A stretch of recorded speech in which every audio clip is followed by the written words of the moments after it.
Алкогольный контрафакт был изъят сотрудниками полиции 17 сентября в ходе рейдовых мероприятий.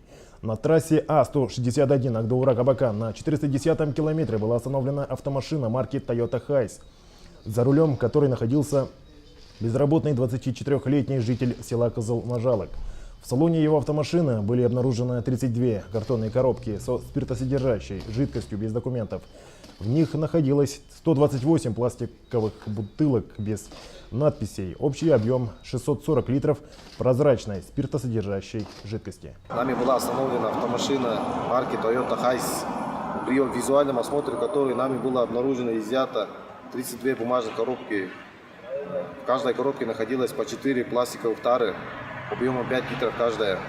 Общее количество 128 пластиковых тар общим объемом 640 литров спиртосодержащей продукции.